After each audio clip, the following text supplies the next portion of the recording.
Hello दोस्तों, स्वागत है आप सभी का वैल्यू इन्वेस्टर यूट्यूब चैनल के ऊपर। बात करेंगे रिलायंस पावर लिमिटेड के ऊपर। अब कंपनी के अंदर क्या चल रहा है? कंपनी अपने डायरेक्टर्स को रिज़ाइन करवा रही है। कंपनी के डायरेक्टर्स कंपनी छोड़ के जा रहे हैं। तो ये अनिल अंबानी की जो खबरें आ रही थी कि ईडी पीछे पड़ा है, सेबी ने यहाँ पर बहुत सारी चीज़ों के ऊपर वार्निंग दे दी है पहले से ही। उसके अलावा सीबीआई का इन्वेस्टिगेशन चालू है और बहुत सारी चीज़ें, लोन फ्रॉड, ये सारी चीज़ें चल रही है।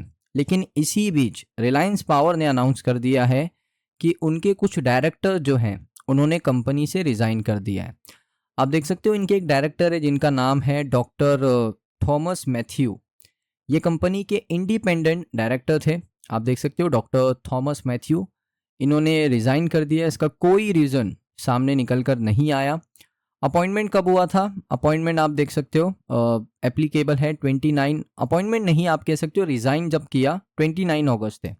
अपॉइंटमेंट का डेट मेंशन ही नहीं किया है। और ब्रीफ प्रोफाइल भी आप देख सकते हो, कुछ भी नहीं है। कोई यहाँ पर रीज़न नहीं बताया।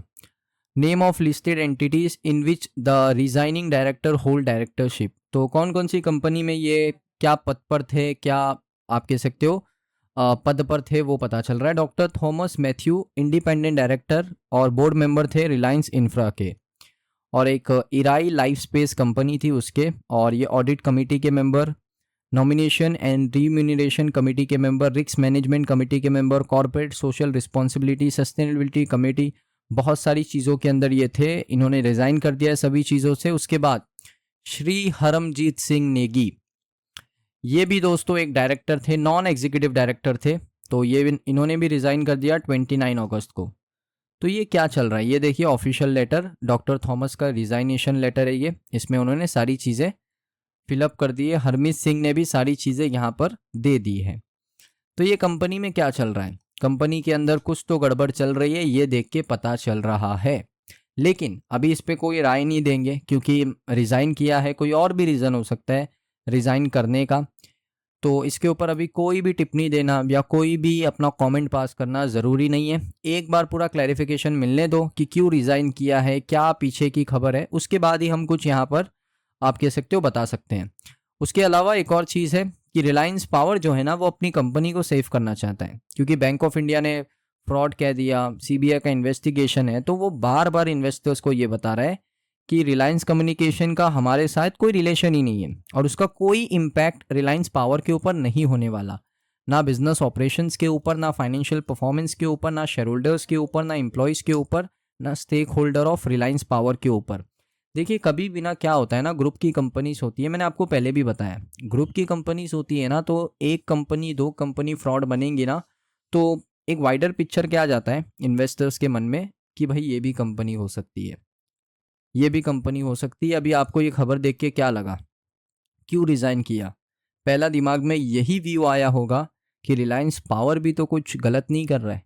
लेकिन इसके ऊपर हम कमेंट ही नहीं कर सकते जब हमें एक्चुअल रीज़न ही नहीं पता कि इन दोनों ही डायरेक्टर ने रिज़ाइन क्यों किया।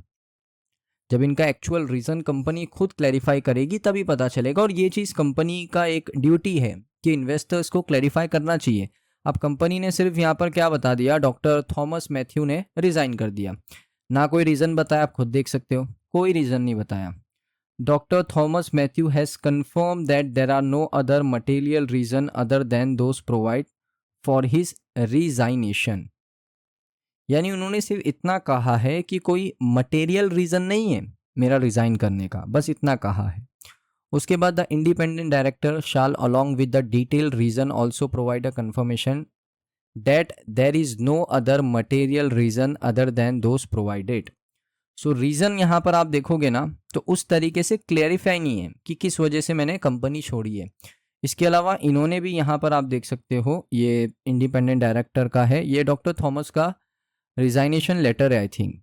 इसमें इन्होंने कहा है my resignation from the board of Reliance power limited as a independent and non executive director and consequently as a member of committee of board due to pressure of work. अच्छा, यहाँ पर इन्होंने दिया है, माफ़ करना, due to pressure of work, यहाँ पर उन्होंने क्लैरिफाई किया है of the complaining need to attend to some personal issue that demand my considerable time and attention. यानी उन्होंने पर्सनल इश्यूज़ की वजह से कंपनी छोड़ी है, ये अभी तक कंपनी ने बता दिया है। कोई मटेरियल रीज़न नहीं है। यानी मटेरियल रीज़न ये हो सकता था कि कुछ पीछे की खबर है, रिलायंस पावर कुछ गलत कर रहा है। ये सारी चीज़ें डाउट मैं आपको क्लियर कर रहा हूँ, ऐसा कुछ भी नहीं है।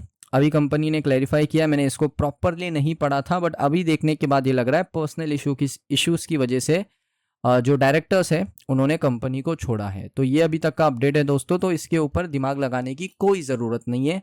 और एक और चीज़ इन्वेस्टर्स को क्लैरिफाई करूँ, रिलायंस कम्युनिकेशन का जो भी होता है, फ्रॉड घोषित होता है, कुछ भी होता है, इससे रिलायंस पावर के, फिर कह रहा हूँ, शेयर होल्डर को इफेक्ट पड़ेगा, लेकिन कंपनी के business operations, financial performance, employees और स्टेक होल्डर्स को कोई फ़र्क नहीं पड़ेगा।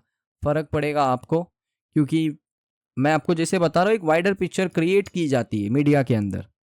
लोग ये बताते नहीं, ये सारी नोटिफिकेशन इंपॉर्टेंट है। एक इन्वेस्टर्स को ये सारी चीज़ें पता होनी चाहिए। अभी जो मैंने डायरेक्टर का रीज़न बताया, वो उन्होंने जो रीज़न दिया है वही मैंने रीज़न आपको बताया है। इसमें मैंने आपको कोई घुमा फिरा के बात नहीं करी है कि कोई और चीज़ें हो सकती है, बिल्कुल नहीं। जब कंपनी ने कह दिया कि उन्होंने पर्सनल रीज़न की वजह से कंपनी छोड़ी है, तो वहीं पर बात ख़त्म हो जाती है। सो दोस्तों, ये वीडियो आपको कैसा लगा कमेंट सेक्शन में ज़रूर बताइए। अगर आपको वीडियो अच्छा लगा, वीडियो को लाइक करें। मिलता हूँ नेक्स्ट वीडियो के अंदर।